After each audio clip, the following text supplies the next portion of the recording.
Bienvenue dans cette nouvelle capsule où nous allons nous intéresser à un exercice portant sur la démonstration par récurrence. Donc, nous pouvons l'énoncer ensemble.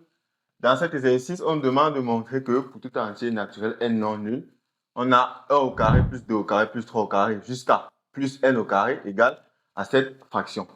Donc, nous allons nous servir de la méthode de démonstration par récurrence, d'accord, pour démontrer cette égalité. Donc, a priori, généralement, ce que vous faites, c'est que vous définissez une proposition ou une assertion associée à l'énoncé. Donc, pour tout entier naturel non nul, donc on peut noter ça comme ça. On va donc décider de noter Pn comme étant le résultat qu'on veut. Donc, ceci.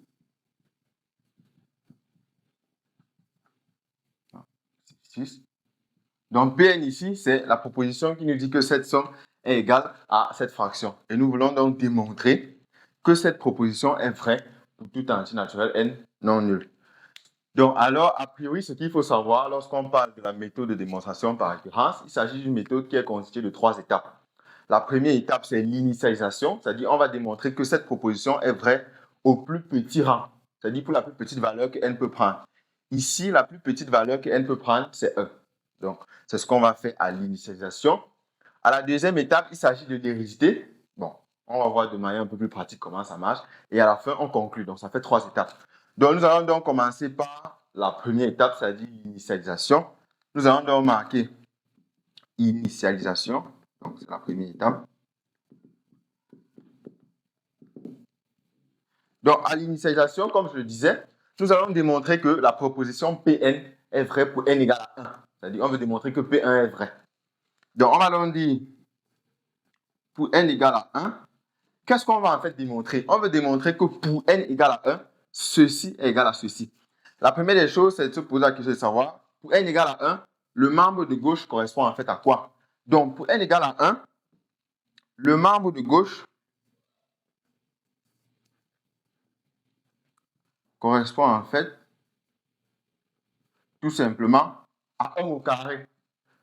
Parce que c'est à ce niveau, si vous voulez bien comprendre cette proposition.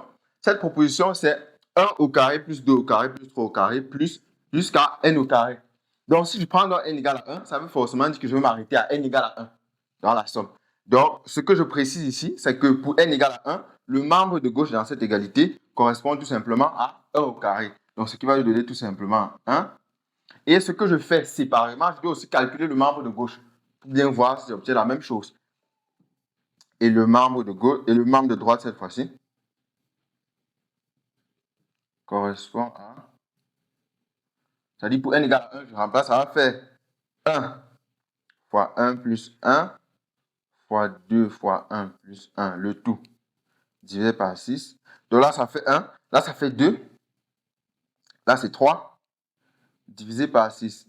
Donc 2 fois 3, c'est bien 6, et à la fin, on a 1. Donc, rapidement, ce qu'on constate, c'est que pour n égale à 1, le membre de gauche est bien égal au membre de droite. Donc, on va donc dire qu'on a bien 1 au carré égale à 1 fois 1 plus 1 fois 2 fois 1 plus 1, le tout divisé par 6. Et ce qui permet donc de conclure, donc on va dire donc la proposition P1 est vraie. Parce qu'on vient bien de démontrer que pour n égale à 1, ceci marche. Donc on va donc conclure que P1, c'est-à-dire que la proposition P1 est vraie. Donc on a ça. Là, c'est la première étape et on comprend bien pourquoi ici on parle d'initialisation. Parce qu'il faut bien initialiser pour se rassurer que la proposition qu'on a est bien vraie au plus petit rang. Donc c'est l'initialisation. Une fois que nous terminons donc avec la première étape qui est importante, nous allons donc passer à la deuxième étape, à savoir l'hérédité. Donc, nous allons donc marquer hérédité. Alors, hérédité, bon, ceux qui ont un peu fait de sciences biologiques, bon, peut-être ils comprendront. Vous allez toujours bien comprendre pourquoi ici on a décidé de noter, ou du moins de dénominer cette étape comme hérédité, donc on va bien comprendre. Alors, de manière concrète, quand on parle d'hérédité ici, c'est quoi? C'est à ce niveau que généralement beaucoup se perdent dans la rédaction. Il faut bien rédiger à ce niveau. Donc, de manière pratique, ce qu'on fait ici, c'est qu'au départ, on se fixe un entier n supérieur ou égal au plus petit rang, c'est-à-dire 1. Donc, on va y aller ensemble. On va leur dire au départ, soit n supérieur ou égal à 1, un entier fixé. Donc, n au départ, il est fixé. On va supposer que Pn est vrai, c'est-à-dire que la proposition est vraie au rang n. Et là, on peut directement interpréter ce que ça veut dire. Dit que Pn est vrai veut dire que 1 au carré plus 2 au carré plus 3 au carré jusqu'à n au carré donne ceci égal. Ça, c'est ce qu'on suppose. Et maintenant, on veut montrer, donc on suppose ça et on montre que, démontrons que la proposition reste vraie au rang n plus 1, c'est-à-dire que Pn plus 1 est vrai. C'est-à-dire, là, c'est toujours mieux de traduire ce qu'on veut démontrer. Ça permet de faciliter la démonstration. Donc là, maintenant, c'est n plus 1. Et là, partout, il y a n, on remplace par n plus 1. n plus 2. Donc là, c'est n plus 2. Et ici, en remplaçant n par n plus 1, vous aurez 2n plus 3 sur 6. Donc, là, c'est la première des choses à bien maîtriser lorsqu'on parle de la méthode de démonstration par récurrence. Cette présentation sous forme de rédaction est très importante. Donc, de manière pratique, au niveau de l'hérédité, ce qu'on fait, c'est qu'au départ, on se fixe n, un entier, supérieur ou égal au plus petit rang. Ici, c'est 1. On suppose que la proposition Pn est vraie. Là, c'est toujours conseillé d'interpréter ce que ça veut dire. Et ensuite, on doit montrer que Pn plus 1 est vrai. C'est-à-dire, on interprète aussi ce que ça veut dire. Donc, on va donc y aller. Et c'est généralement à ce niveau où ça devient peut-être un peu compliqué. Mais ce que vous devez savoir, c'est que à chaque fois, pour démontrer ce que vous voulez, vous devez toujours vous servir de ce qu'on appelle l'hypothèse de récurrence. Donc, Baptiste va exploiter cette hypothèse-là. Donc, allons-y ensemble. Pour ce cas, on va voir comment ça marche. Donc, on peut dans la ligne, on dit donc, on a. Notre objectif, c'est de démontrer que ceci est égal à ça. Donc, essayons de voir comment on peut réécrire ça. Donc, 1 au carré plus 2 au carré plus 3 au carré jusqu'à n plus 1 au carré. Très important, regardez bien ce qui se passe.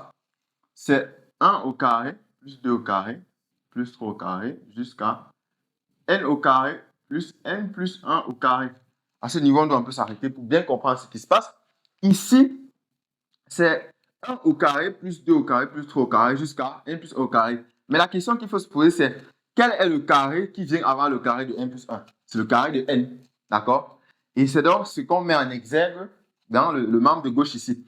Donc, on remarque tout simplement qu'avant d'arriver à n plus 1, forcément, on va passer par n, d'accord? Donc, ça va donc faire 1 au carré, plus 2 au carré, plus 3 au carré, plus jusqu'à n carré d'abord et ensuite n plus 1 à la fin. Une fois qu'on remarque donc ça, je ne sais pas si vous voyez aussi, vous voyez comment on peut exploiter donc l'hypothèse de récurrence qui nous dit en fait que cette somme jusqu'à n est égale à ça. On va donc remplacer. Donc, ça va donc donner, on va donc remplacer cette première somme-ci par ça. Ça va donner n plus 1, 2n plus 1 sur 6, plus n plus 1 au carré. Et à chaque fois, donc, quand vous remplacez comme ça, c'est peut-être parce qu'on a un défaut d'espace, mais il faut toujours préciser que ça, c'est d'après l'hypothèse de récurrence. D'accord? Là, c'est parce que c'est expliqué dans la vidéo, donc je pense que c'est plus important d'indiquer ça sur le tableau.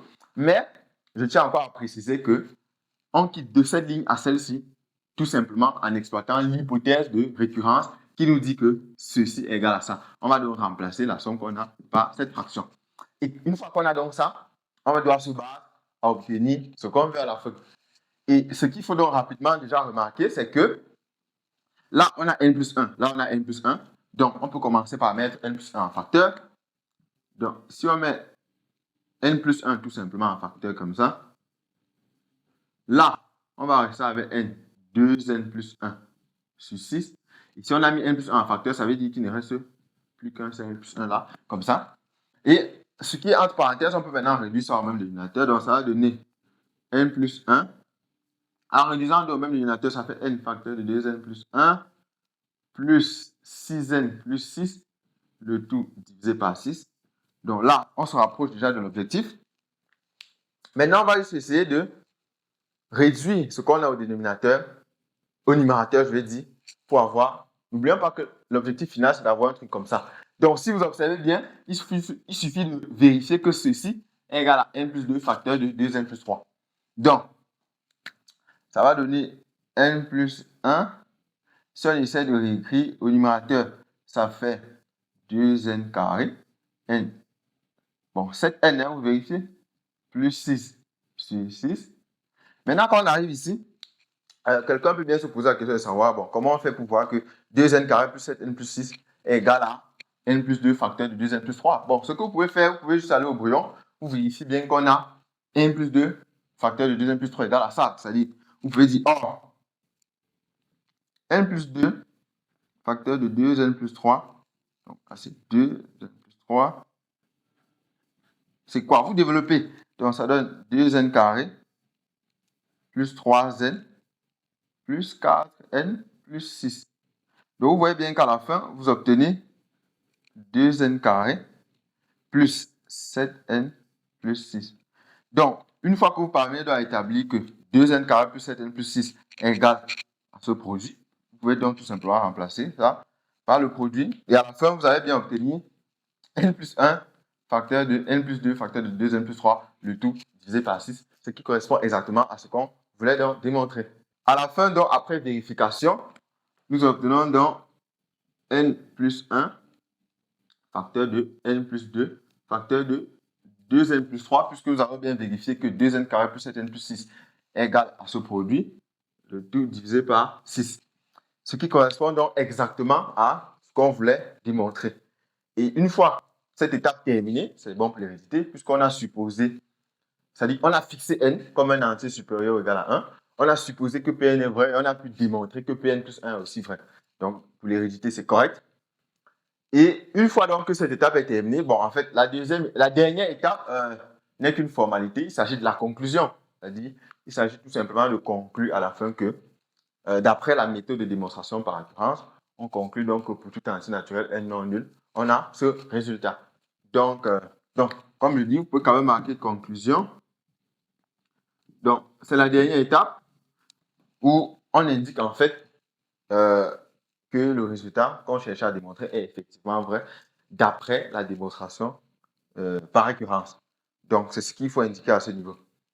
Donc, à l'issue de la démonstration de ces résultats, basée sur la démonstration de récurrence, la méthode de démonstration par récurrence, j'espère que vous avez retenu l'essentiel des différentes étapes de cette méthode, à savoir l'initialisation, où il s'agit de démontrer que la proposition considérée est vraie pour la plus petite valeur de n, c'est-à-dire au premier rang. Ici, c'était n égale à 1. Pour ce qui est de la méthode d'hérédité, vous fixez n, un entier supérieur ou égal au plus petit rang. Vous supposez que la proposition est vraie au rang n, c'est-à-dire vous supposez que Pn est vrai. Et généralement, il est conseillé d'interpréter ce que ça veut dire et vous montrez, sous cette hypothèse, que Pn plus 1 est aussi vrai. Et vous interprétez aussi ce que ça veut dire. Et vous voyez donc comment, pour ce cas, on a essayé de réécrire ce qu'on veut pour à la fin obtenir donc le résultat voulu. Et pour ce qui est de la dernière méthode, il s'agit tout simplement de conclure que d'après la méthode de démonstration par récurrence, pour tout entier naturel n non nul, on a cette somme égale à ceci. Donc, j'espère que cette nouvelle vidéo vous a beaucoup enrichi. Et je vous donne donc rendez-vous dans la prochaine vidéo.